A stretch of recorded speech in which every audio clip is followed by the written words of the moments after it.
What I usually do on my off days, I do as many hospitals as I do concerts. I do as many orphanages as I do concerts. But because it's good news, the press don't cover it. They want bad news. But I do it from my heart. I don't do it to wave a flag and say, look at me. We bring bags of toys and posters and albums, and you should see how it transforms these kids. They jump up and down and they're so happy. In the year 2000, Michael Jackson was enlisted into the Guinness Book of World Records for breaking the world record for the most charity supported by a pop star. An achievement that was accomplished by a lifetime of tireless dedication, yet a little known fact that has been overshadowed by years of fiction. Today we'll take a look at the everyday world of Michael Jackson, stripping away the rumours, the media and the mayhem to take an in-depth look at the man, the humanitarian. So let's start at the beginning. Michael Jackson, it seems, was born a humanitarian. Although his award-winning charity work didn't come until later in life, there are many stories of a young Michael in the 1970s, after starting to earn money from performing as a child, spending his small weekly wager on lollies and sweets for local neighbouring children. In 1971, a 13-year-old Michael and the Jackson 5 dressed as Santas and handed out presents to over 600 underprivileged children at the Motown Christmas party. The Santas' identities were kept secret until they had finished distributing the presents, although many of the young recipients were said to be quite aware of the group's identities. In 1973, a young Michael visited the Seattle Children's Hospital, where he met 6-year-old Leslie Robinette, who suffered from aplastic anemia. Leslie had undergone chemotherapy, radiation, and was kept in isolation for 3 months. Leslie's condition improved after Michael's visit, and 11 years later she got to meet Michael again when he sent her tickets to the Jacksons' Knoxville concert and invited her backstage to meet the Jackson brothers and chat about her medical progress. Sadly, Leslie passed away in 2017.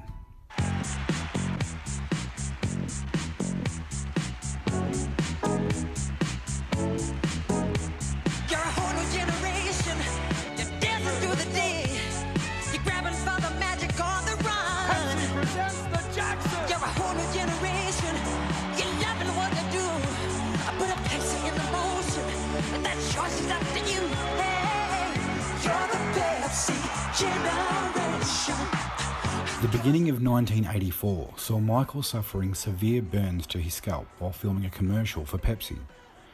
Instead of suing Pepsi, Michael settled out of court for $1.5 million and donated the entire amount to the burns unit of the Brotman Medical Center.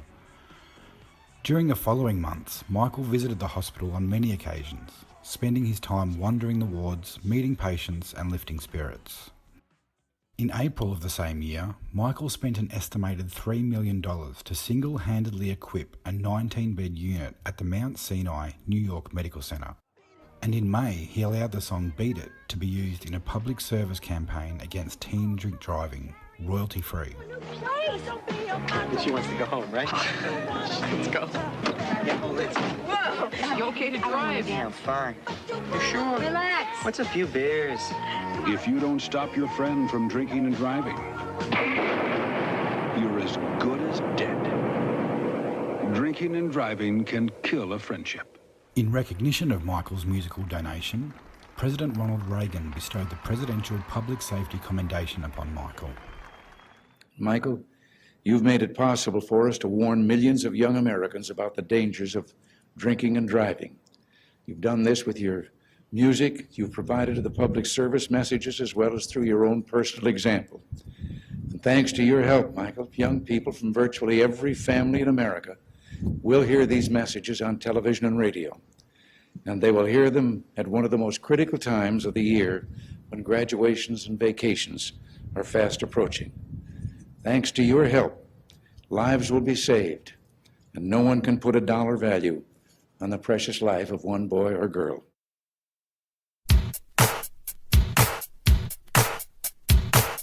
In July of 1984, Michael and his brothers announced that they were going on the road together on their Victory Tour. Initially, tour promoters came up with a sneaky way to generate additional profit from ticket sales. Fans would have to send a postal money order for $120 along with a special form to a lottery to buy blocks of 4 tickets. Upon receipt, the promoters would deposit the funds into a high-interest account before the lottery would be held and monies refunded to unsuccessful purchasers, and the promoters expected to earn $10 to $12 million in interest. Michael wasn't impressed with the system, and after receiving a fan letter, he immediately held a press conference declaring the ticketing system would be a fairer distribution system through Ticketmaster, and he was going to donate his entire share of the profits from the Victory Tour to charity. Can I have silence for a minute, please? A lot of people are having trouble getting tickets. The other day I got a letter from a fan. You put it down. Okay. Are you sure? A lot of people are having trouble getting tickets. The other day I got a letter from a fan in Texas named LaDonna Jones. She'd been saving her money from odd jobs to buy tickets. But with the current tour system, she'd have to buy 4 tickets. And she couldn't afford that. So we've asked our promoter to work out a new way of distributing tickets, a way that no longer require a money order. I've asked our promoter to end the mail order ticket system as soon as possible so that no one will pay money unless they get a ticket. Finally, and most importantly, there's something else I am going to announce today. I want you to know that I've decided to donate all my money I make from the performance to charity. There will be further press statements released in the next 2 weeks. Thank you very much. Throughout the Victory Tour, the Jacksons gave over 2,000 free tickets to hundreds of disadvantaged children and their families. The Jacksons paid for the children's transport to and from the shows, they held free meet and greets backstage, and gave out signed photos and various touring merchandise. Meanwhile, in conjunction with the Make-A-Wish Foundation, Michael was also granting wishes for terminally ill children in his own time. They found it when I was sick. They found a brain tumor. I was supposed to be dead by 12. She's one of the miracle children. She woke up one morning with a stiff neck. After 6 weeks of neck brace and muscle relaxers, she's sitting watching television, and all of a sudden her eye starts just winking. And I said, Tina, do you have something in your eye? No. I said, well, then why are you winking? Well, I'm not winking. Instead of having the equivalent of 1 shot glass of fluid in the ventricles inside her brain, she had the equivalent of 10, pushing her brain against her skull. There's a lot of pain from surgeries and stuff. And then I went through chemo and radiation. It just tore me apart. I worked with a young lady. Her fiance passed away of cancer, and the church started getting all of these contributions. So they decided they were going to set up a Make-A-Wish chapter in Wisconsin. And since she knew Tina and knew about Tina's story and knew what Tina wanted to do, she suggested her as the first child.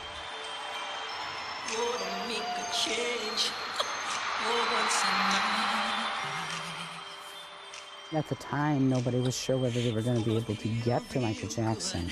Gonna make a difference, gonna make it right. Because I liked him. I thought he was cute.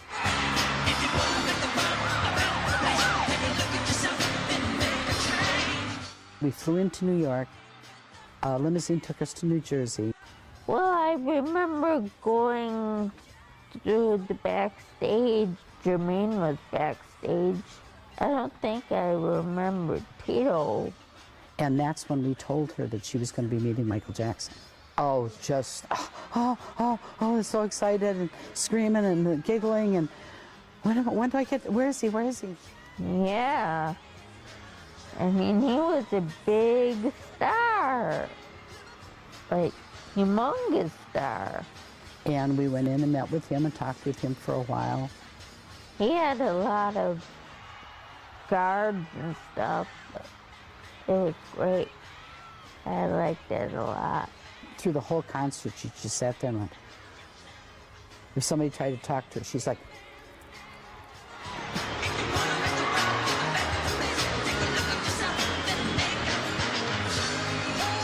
it gave her a chance to have something she wanted very deeply and forget about the pain and the chemo and the radiation and all the things that she was going through. And I just think it gives them more strength to fight what they need to go through.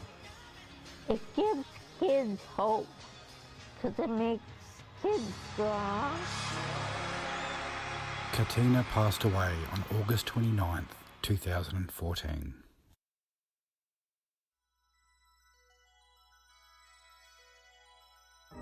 Michael kicked off 1985 writing with Lionel Richie what would become the fastest selling #1 charity single of all time. We are the world. We are the children. We are the ones who make a brighter day. So let's start giving. After spending a week in the studio writing the anthem with Lionel Richie and Quincy Jones, 50 of the most popular artists were invited to join them for the recording. The singers included Kenny Rogers, Tina Turner, Bette Midler, Diana Ross, Ray Charles and many more.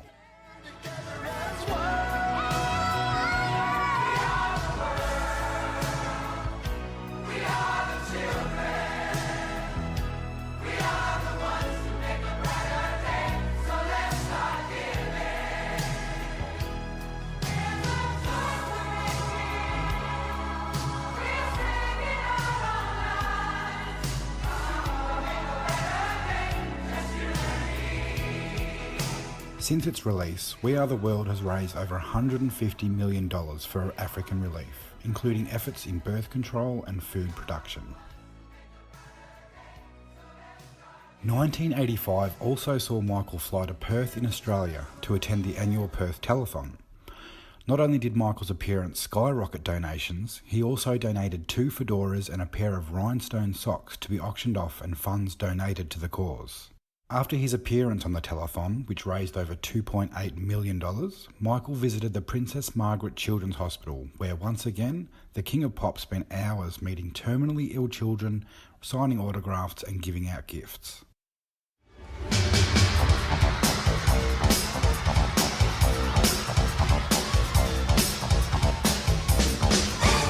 As Michael kicked off his Bad tour in Japan, behind the scenes he paid for the funeral of a 5-year-old Japanese boy kidnapped and murdered, and he donated $20,000 to the boy's family. I am very sorry and deeply saddened to hear about Yoshiaki. Yoshiaki, I know you're out there watching us. I hope such a brutal and heartbreaking thing never happen again, and I love you. He also visited Nagatako Elementary School in Tokyo, where he met students and teachers and donated an undisclosed amount for school supplies.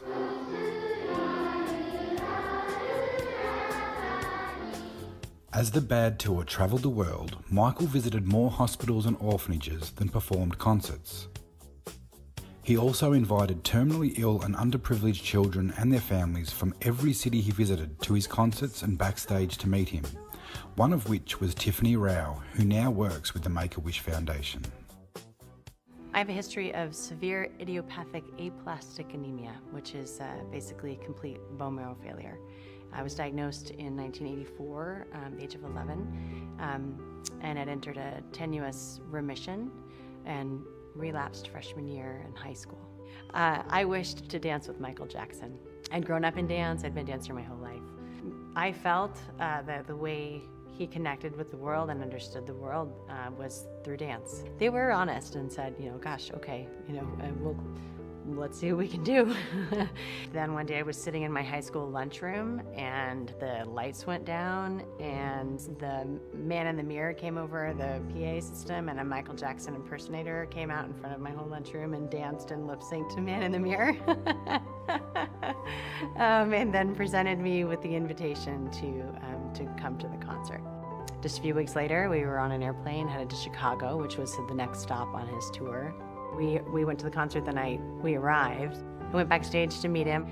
He spent the first few minutes of our conversation saying, I actually can't, really? Like, you could have done anything? You wanted to meet me? And he meant it. It was just it was amazing. So he was extraordinary, and then we had our picture taken, and I went back out to enjoy the concert. We had great seats, and I thought it was over. About midway through, this huge security guard shows up at the end of my aisle and passes a note down, and it said,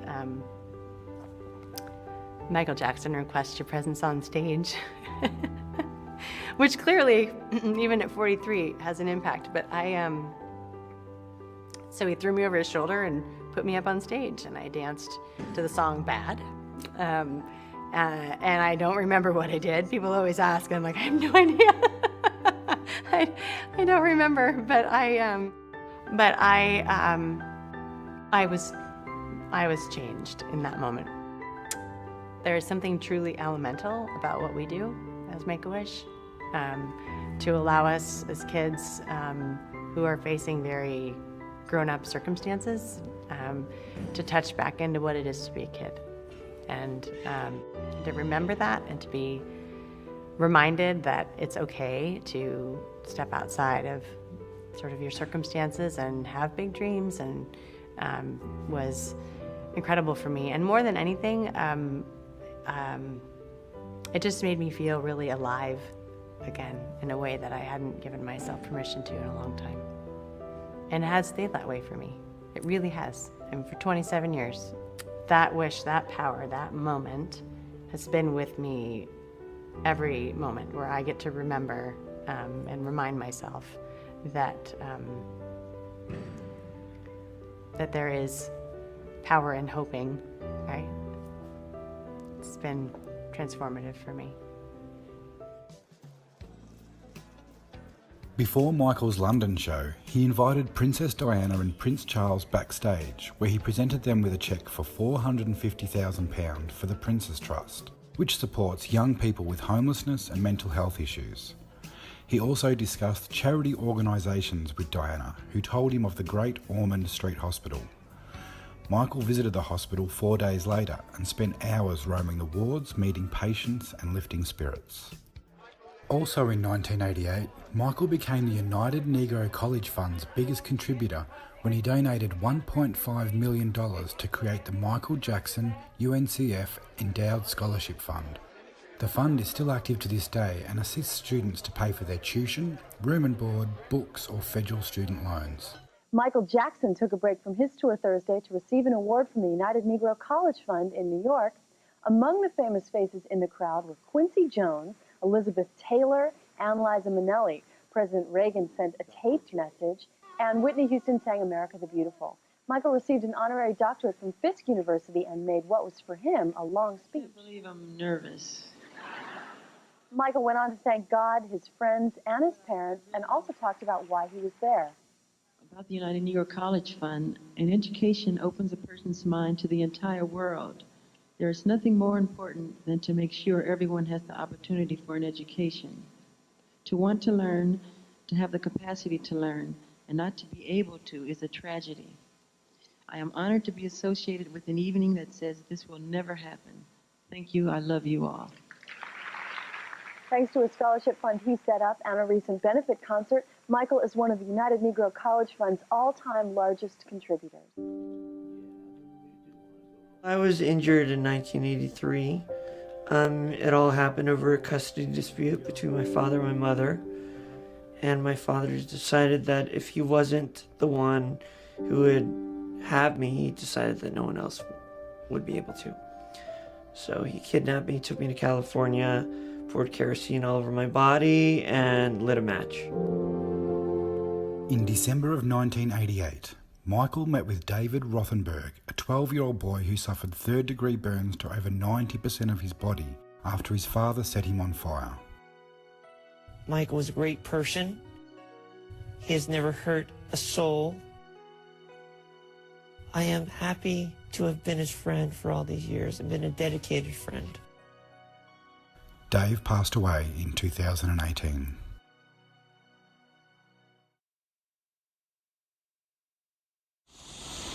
Witnesses say a lone gunman walked onto the campus at Stockton's Cleveland Elementary School and opened fire with a machine gun. At the time, 400 to 500 first, second, and third graders were playing during their lunch period. When the rampage was over, 5 students lay dead, a teacher and more than 30 students were injured. more than half of them critically. In February '89, Michael visited Cleveland Elementary School, where a week earlier, a 25-year-old man opened fire in the school playground, killing 5 children and wounding 39 others. After attending the school, Michael visited a nearby church and hospital where he bought gifts for the children and encouraged them to go back to school. A month later, Michael took 200 disadvantaged children from St. Vincent's Children's Home and Big Brothers and Big Sisters to Circus Vargas in Santa Barbara. Note, Michael Jackson made a rare venture out into the real world this week, rounding up 200 disadvantaged kids for a day at the circus. For 200 Santa Barbara, California kids, Wednesday's trip to the circus was even more exciting than usual because the ringmaster wasn't the only one in a flashy red coat. Michael Jackson sponsored an afternoon performance of the acclaimed Circus Vargas for kids from a local home for dysfunctional children and from the local Big Brothers Big Sisters program. Jackson posed only briefly for photos and, of course, did not speak. But here's what the kids had to say about their afternoon full of lions, tigers, acrobats, and a pop star. Now, what's more exciting, seeing the tigers and the lions or Michael Jackson? Michael Jackson. Michael Jackson. Michael Jackson. I like the elephants. I just sweated all over and I screamed a lot. October of 1989 saw Michael returning to Gardner Street Elementary School in Hollywood, where he attended his 6th grade. After making a motivational speech, Michael donated a year's salary for the school's music teacher. He planted memorial bushes near the playground and left his signature on a wall. The school named their auditorium the Michael Jackson Auditorium.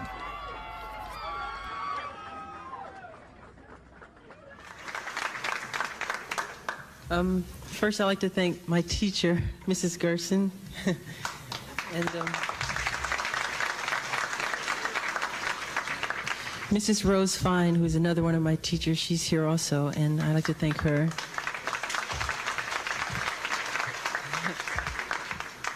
I am deeply touched and honored that the PTA, principal, and faculty members and students have been so kind as to dedicate the auditorium where I sat as a child in my honor. We must all never forget that the children are our future, and without them, mankind would become extinct. I thank Miss Gerson, I love you, and Miss Rose Fine, I love you, and the Gardner Street School Associates, and all the children, I love you. Thank you.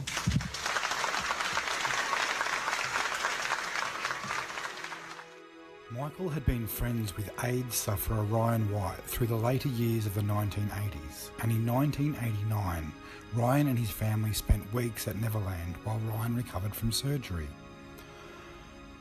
Ryan passed away in 1990, and Michael attended the funeral. He also flew to the family home and spent time with Ryan's grieving family, and later paid tribute to Ryan in the video for his song Gone Too Soon. Bye, Ryan. We all miss you very much.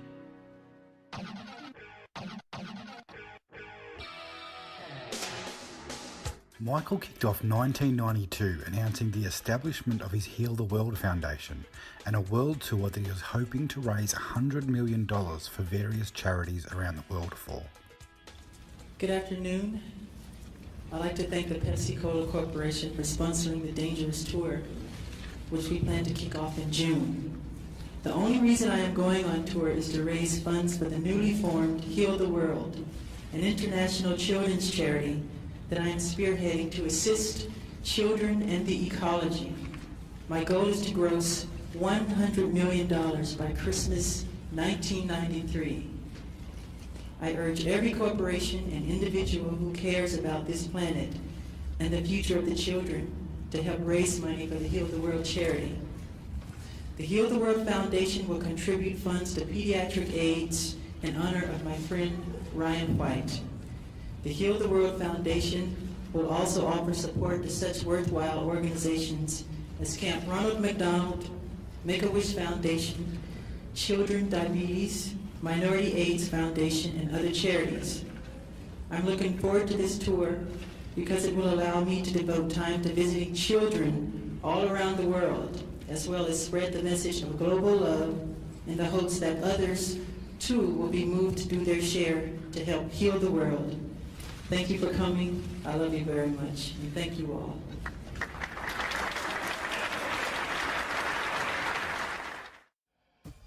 2 days into his dangerous world tour, Michael went to the Sophia Children's Hospital in Rotterdam, the Netherlands, and presented the hospital with a cheque for £100,000 to build a playground.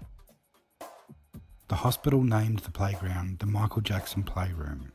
Patients that were able to gathered in the gardens of the hospital, where Michael met with them and gave out gifts. Then he made his way up to the wards of patients that were too sick to come down to the garden, where he continued to meet and greet the children and their families and handed out more gifts. Whilst touring the world in 1992, Michael continued visiting youth and community centres, hospitals and orphanages. He even flew Mickey and Minnie Mouse from Euro Disney in Paris to London to visit patients at the Queen Elizabeth Hospital for Children. The day before his September 92 concert in Bucharest, Romania, Michael visited a care centre for children where he spent hours meeting families and staff and giving out hundreds of gifts. Michael paid for a new playground to be built that could accommodate up to 500 children of special needs, and he pledged to donate profits from his Romanian concerts to support Serbian refugees. After visiting the preschool, Michael visited the newborn ward of St Catherine's Orphanage, where once again he made an undisclosed donation and met babies that had been left without parents, some from war crimes and others that had been abandoned.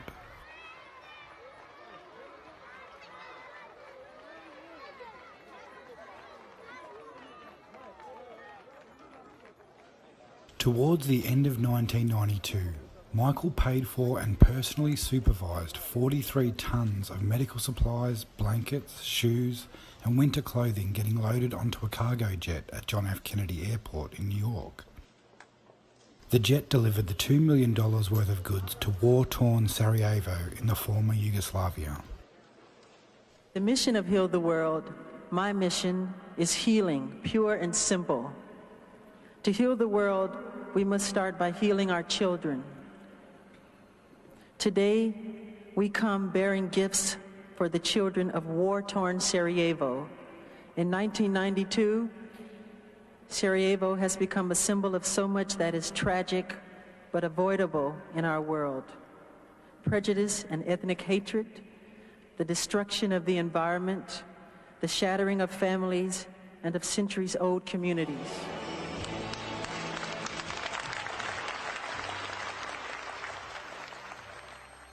The beginning of 1993 saw Michael teaming up with Sega to send over $100,000 worth of gaming consoles and games to children's hospitals, homes and charities throughout the United Kingdom.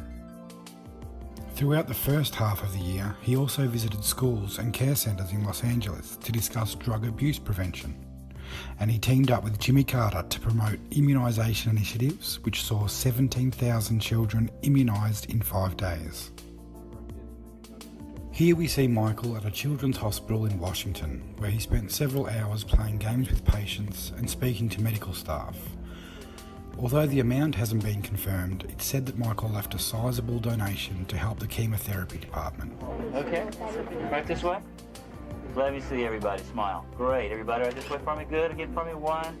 Nice smile, everybody. This way, Michael. One shot, quick. There you go. Thank you, everybody. Appreciate it very much. Thank you. Where you go down the hall, Coming in. Pretty good. You better introduce yourself to him. I do. Here you go. Mike. Michael, this is Kurt Lindenberg, one of our doctors. Hi, how are you? You watching soap on? You want some music, huh? Want some music? What was your name? What is it? Levon.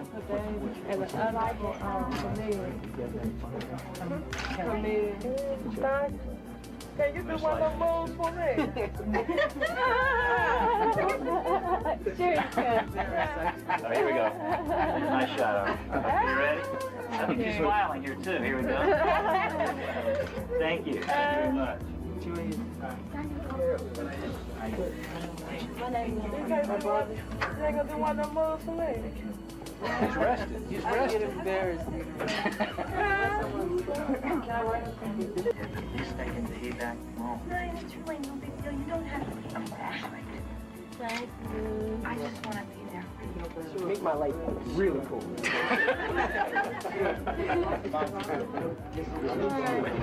have an autograph as well? You want to have your autograph? Okay. Alrighty. Got another one for you. Bill, Charles Bill is completely okay. Thank you very much. Bill is okay. Okay. Alrighty. Got another one. I think we got a couple in mind for you. Okay. What are you doing? Nice to see you. Christopher? Can I have your autograph? Of course. Oh. I don't have a pen. Here, I got it right here. Barbara. Jafar? Jafar? That's who. On top of you, okay? Sorry. Smile. Smile.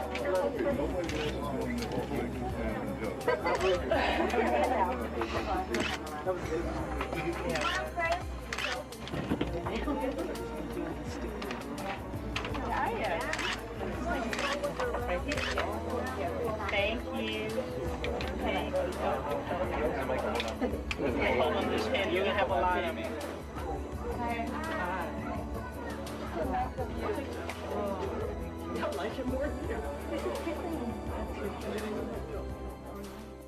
As Michael's Dangerous tour travelled around the world, he continued to visit orphanages and hospitals in every city.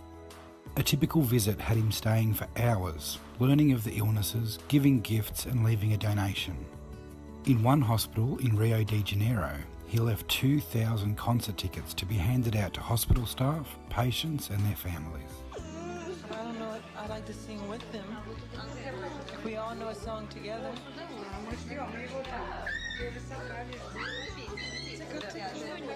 Yeah, the other children are waiting for it. Okay, you ready? We have to move on, I think. To finish off 1993, Michael put on a festival for 5,000 underprivileged and orphaned children at the Hard Rock Cafe in Mexico City. Each child was given a gift bag with a colouring book, pencils and were taken to a nearby adventure park where they met Kiko, the whale from the movie Free Willy.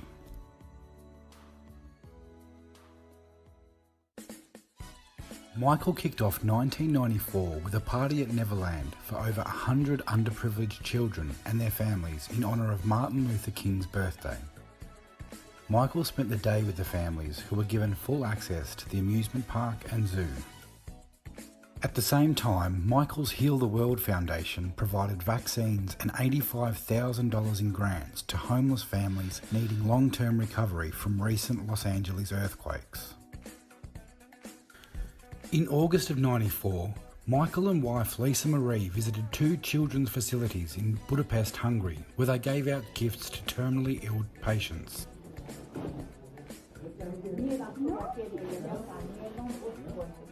One of the hospitals they visited was Bethesda Children's Hospital, where they met Bella Farkas. This is Lisa Marie and myself at a hospital in Budapest, and I saw this little kid. His name was Farkas. He was very sick. He was green in the face, but he had this glow and this sparkle in his eye. I asked this nurse, what's wrong with this kid? She said that he needs a liver. So I said, does that mean he's going to die? She said, yes, he's going to die unless he gets the liver. I said, I'm not going to let him die, this sweet, sweet angel.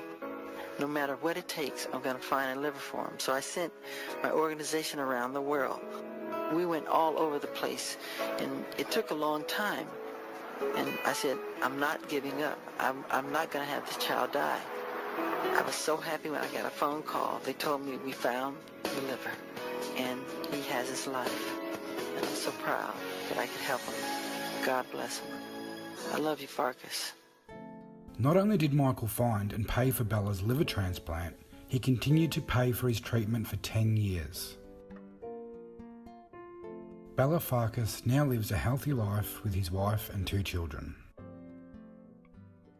Michael and Lisa Marie also visited St Jude Hospital in Tennessee, where they handed out toys, signed autographs, and chatted with sick children and hospital staff.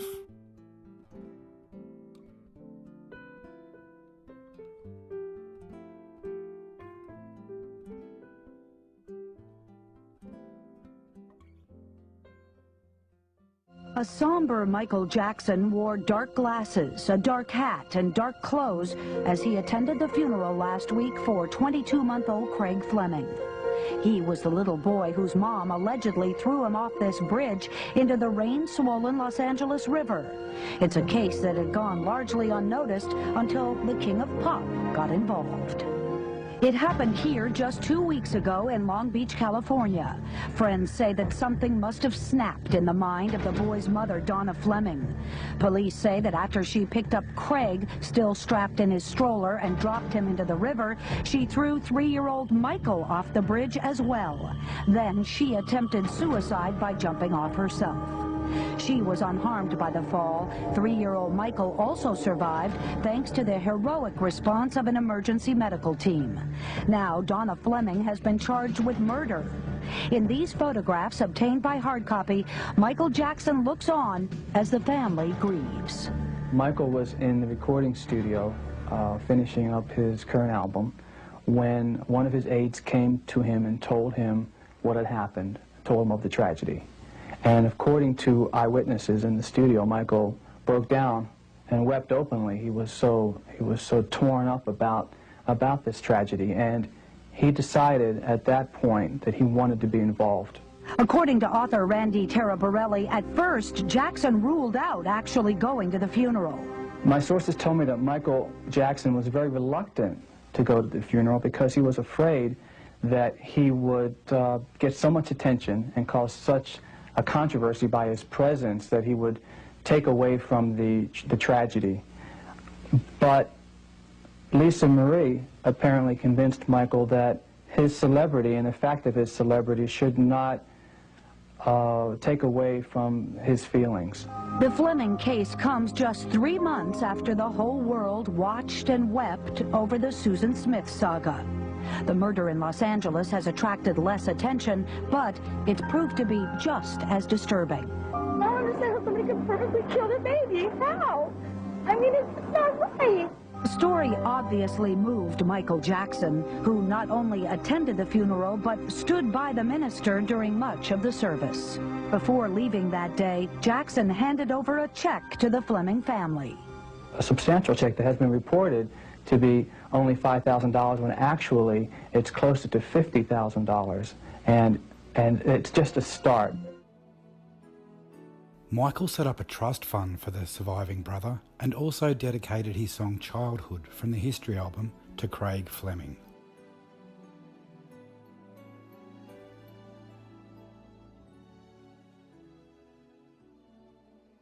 Also in 1995, Michael and Lisa Marie hosted the World Congress of Children seminar, where they paid for 46 young ambassadors across 18 countries to fly to Neverland and attend the 3-day seminar. They discussed drug abuse, homelessness, violence and child abuse issues with their respective countries and worked with the Heal the World Foundation on solutions, which they presented to the United Nations World Summit of Children in June.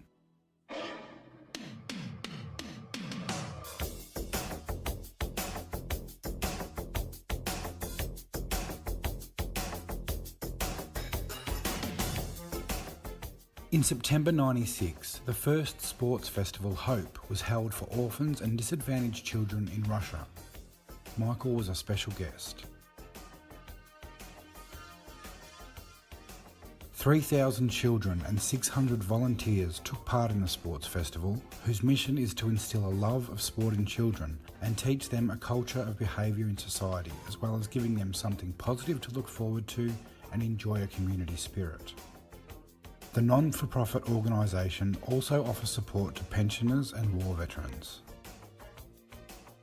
1996 was a big year for Michael's humanitarian efforts. His history tour grossed over $257 million for charities worldwide, and he visited 57 cities over 5 continents.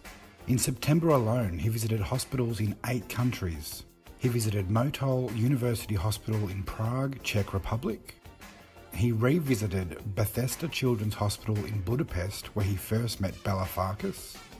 He made a $1 million donation to an orphanage in Bucharest, Romania, and accompanied the First Lady of Poland in a tour of hospitals and orphanages in Warsaw, Poland. Next, Michael visited Zaragoza Hospital in Spain and 2 hospitals in the Netherlands. In one of those hospitals, he paid for a room to be set up and furnished for parents who want to stay with their children while receiving medical care. As well as the usual giving out gifts, signing autographs and raising spirits. Do you see anything here that'll give you any enjoyment? No, I don't want your presents. It's just great that I've seen you. Really. You don't like to play games? I like to play games. There's Yahtzee. Yeah, that's cool. I play games all day. Thank you. It's great meeting you. What do you think of these fans? I love them. Yes? Why did you come here to visit these fans especially? Because I love the children.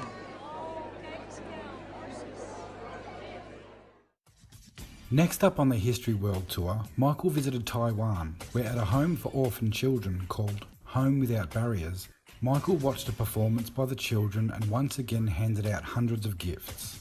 He then visited and made donations to hospitals in Malaysia, India and Thailand before landing in New Zealand in November.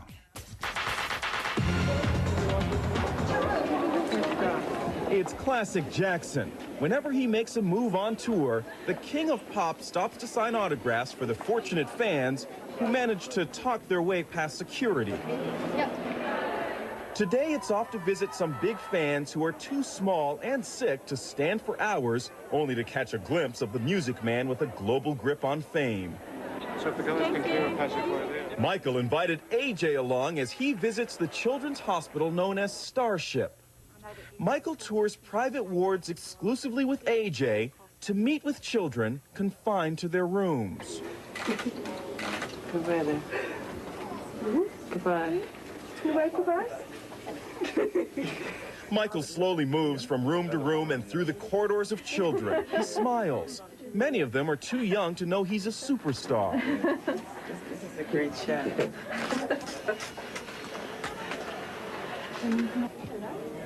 Hey, Matthew.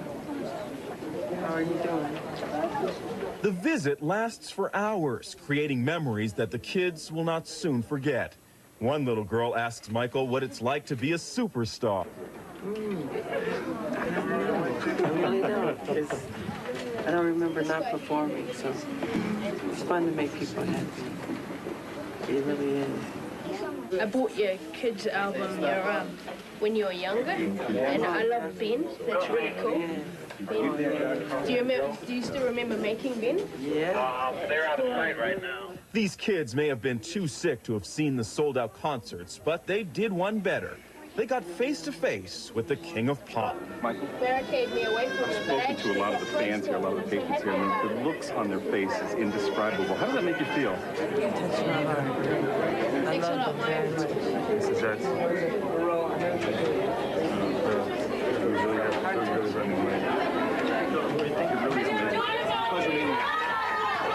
His goodwill mission complete, it's off to the airport where his chartered plane awaits. Michael donated the profits from his New Zealand and Australian legs of his History World Tour to charity organisation The Smith Family.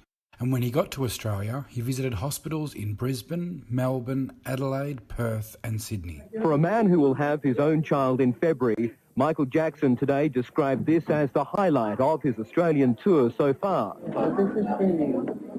Thank you. I'll sign a picture for you, too. At the Sydney Children's Hospital, Jackson played Father Christmas a month early.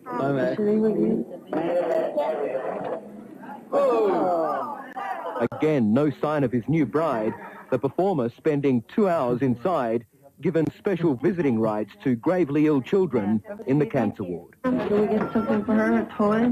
The self-styled champion of children dished out thousands of dollars in presents, dolls, toys and computer games. Jackson taking time to play. The gifts for some outsizing the patients. How do you spell your name? B-A-N. After Australia, Michael headed to the Philippines where he played Santa and handed out Christmas presents to over 300 orphans at the annual Orphans Christmas party at the Manila Hotel.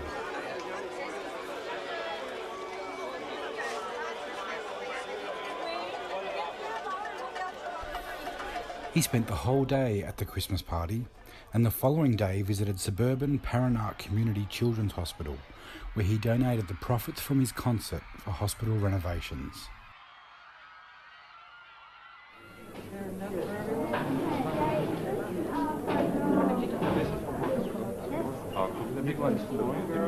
Michael's history tour continued into 1997 and saw him return to Poland, where at a local toy store he spent $700,000 on toys to give out to patients at Latulska Hospital in Warsaw. In each city of Michael's history tour, he was still arranging free tickets for sick children and their families to attend and come backstage to meet Michael and receive gifts. And in most cases, the children were invited to join Michael on stage for the song Heal the World.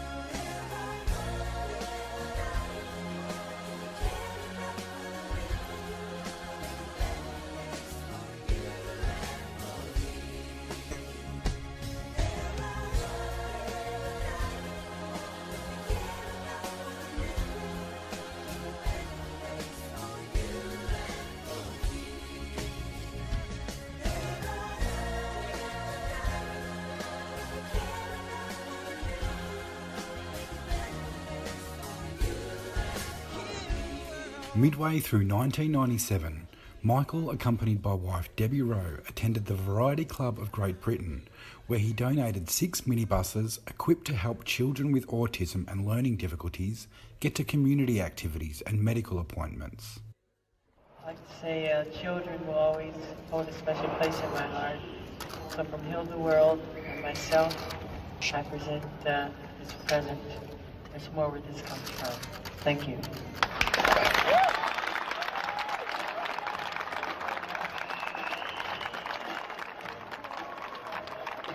Michael, thank you very much. 1998 saw Michael attend the South African Economic Forum Summit, where he joined African leaders in discussion and plans for national debt relief. Be a global resolve that the 21st century will bring about caring and protection of our children, and above all, universal love. My new business partner, Mr. Dunbarton, and myself are going to put our money where our mouths are.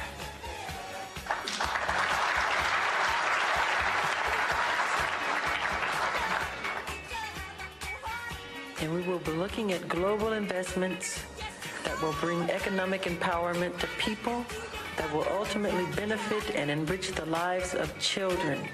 We are all touched by the atrocities committed against children. Sexual and physical abuse, child slave labor, forced homelessness, educational neglect. We feel ashamed, angry, appalled. But there is no action. No action.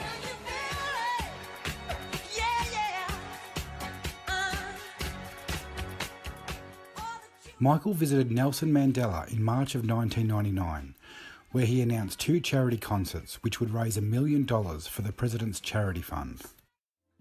He has certainly been my inspiration to want to do something before the end of the century, to undertake what I call an adventure of humanity before the birth of the millennium. I love this man very much, and I love Africa. I shall be undertaking 2 concerts in June, one in Seoul in the Republic of Korea, and one in Munich. And I shall be inviting some of my friends to help me during the shows by performing at either one or both of the venues. In June of 1999, Michael arranged and performed the 2 concerts in Germany and Korea, which ended up raising over $3.3 million for African charities, including Nelson Mandela's Children's Fund.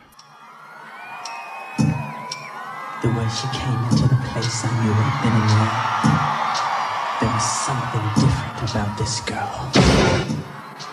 The way she moved, her hair, her face, her lines, divinity in motion.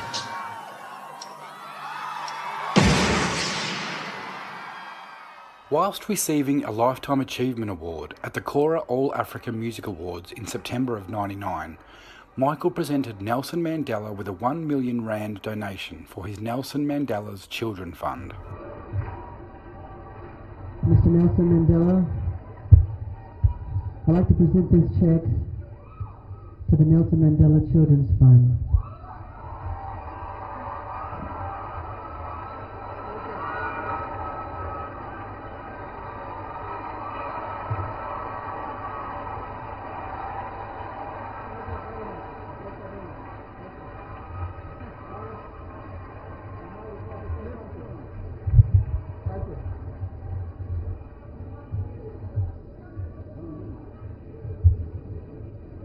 The trustees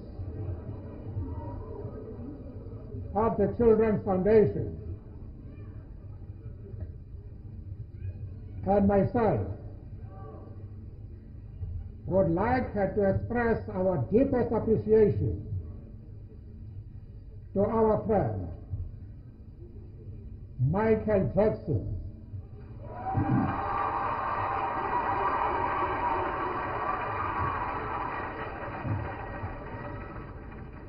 He is a supporter of worthy causes,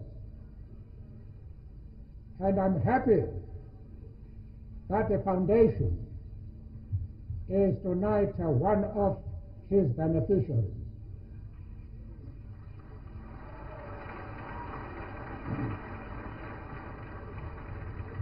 The fact that we have abandoned children in the street, abused, disabled, and suffering from terminal diseases is itself a tragedy of immense dimensions. But even more tragic is the absence of men and women who have become used to the suffering of the most vulnerable section of society, the children, the most important asset in any country. And the contribution from Michael Jackson, I hope, will inspire people not only in our country, but throughout the world, to follow his example and to bring a measure of happiness to our children.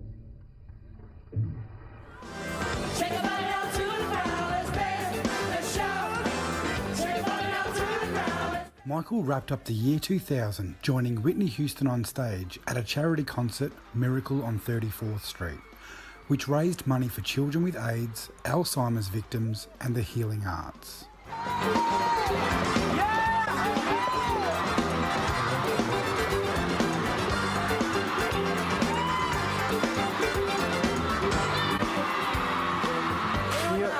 New York. I do have laryngitis. I can't perform tonight, but I wanted to say Merry Christmas. I love you all. And you all have been phenomenal. And the best is yet to come. Merry Christmas. Good night.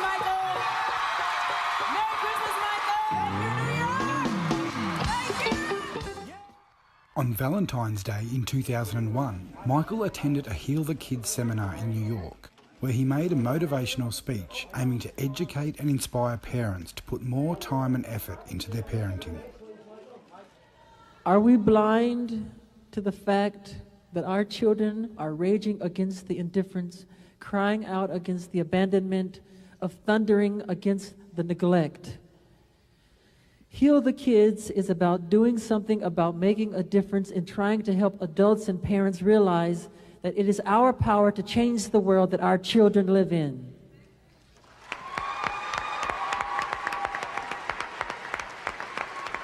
Who among us would have believed that the sound of children at their playgrounds would be replaced by the sound of automatic machine gun fire at our schools? That the sound of little girls skipping rope would be overshadowed by the frantic shrills of children dodging bullets? Yet, instead of loving our children more, we installed metal detectors in our school.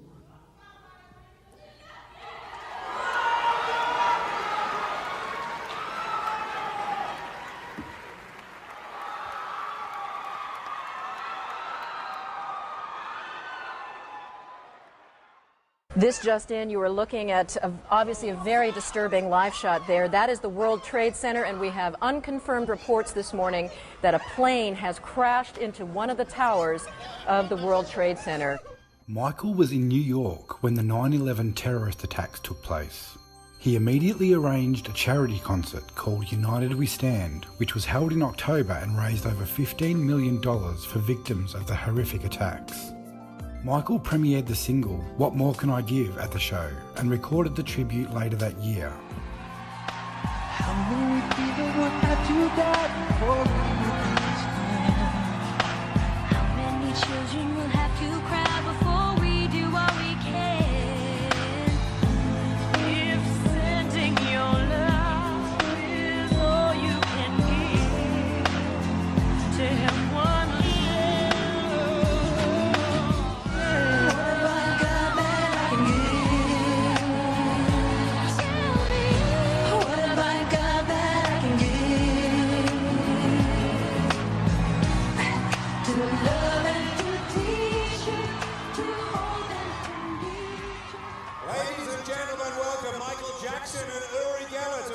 of Exeter City Football Club.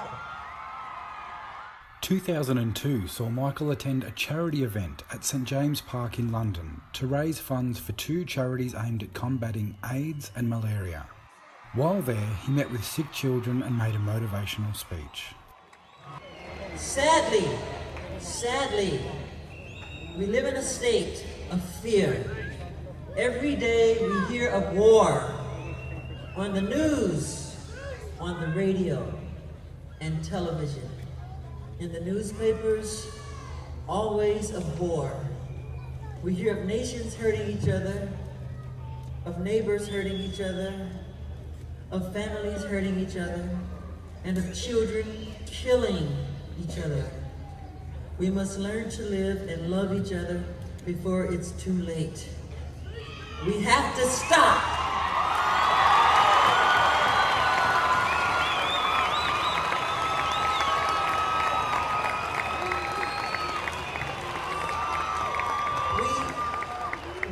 Stop the prejudice. We have to stop the hating. We have to stop living in fear of our own neighbors.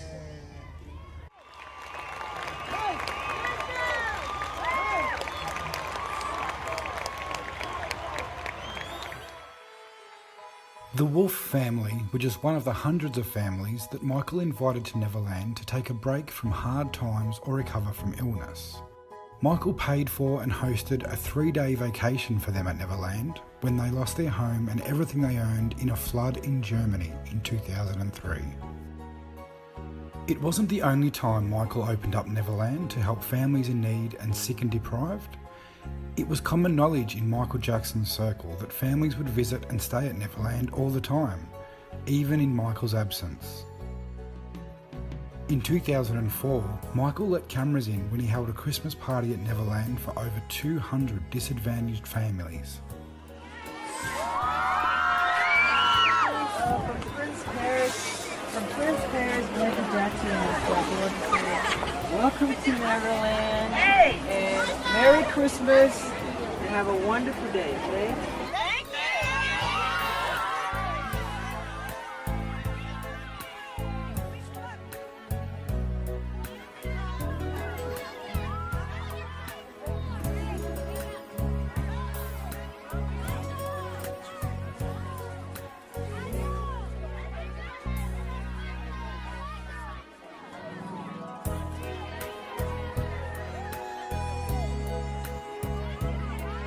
Although a lot of Michael's charity focuses were on disadvantaged and sick children and their families, it didn't stop there. Over the course of his career, Michael also made many donations to US Army forces, and in 2007 he visited Camp Zama in Tokyo to thank the Army personnel for their services.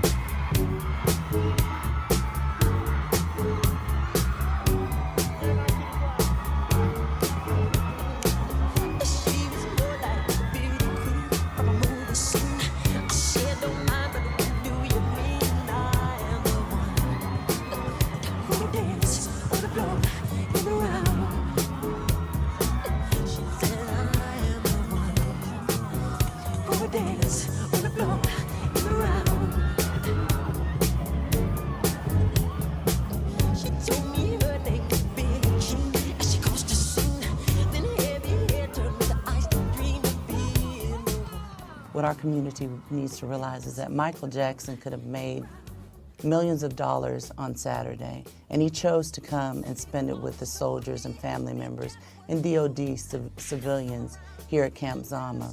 There were events where people were paying anywhere from $500 to $3,500 just to sit down and see him in their presence. And he made and took a special day out just to spend it with the military. We happened to be right in there with him during the planning stages where he had 2 commercial offers for over $2.7 million each. And he said, if they want me, they'll do it another day. I have chosen to go and see the military that day. So the community that felt that he didn't stay here long or we didn't get to get enough pictures or whatever, he didn't have to come. And he wanted to thank us just for our service. And so for that, everybody should have been proud just to be in his presence on that day. Hello.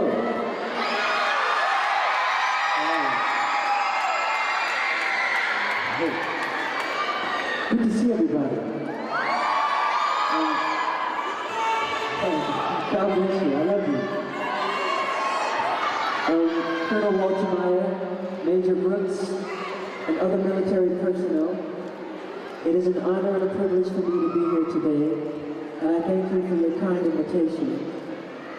Those of you in here today are some of the most special people in the world, because you have chosen a life of service.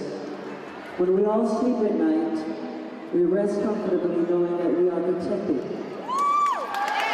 And it is because of you here today and others who so valiantly have given their lives to protect us that we enjoy our freedom.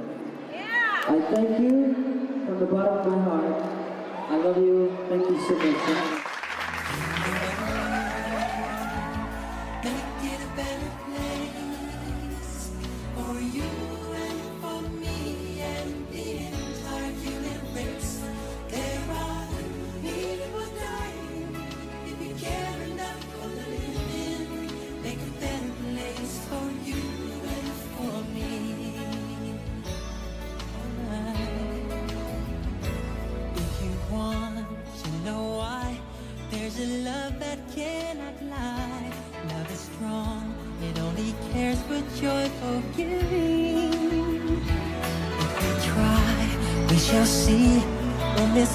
We cannot feel fear or dread. We stop existing and start living. And it feels that always love's enough for us growing. Make a better world. Make a better world. You the world. Make it a better place for you and for me and there are people dying. If you care enough for the living, make a better place for you and for me. And the dream we were conceived in will reveal a joyful face. And the world we once believed in will shine again in grace. Then why do we keep straining life when this earth crucify its soul? Though it's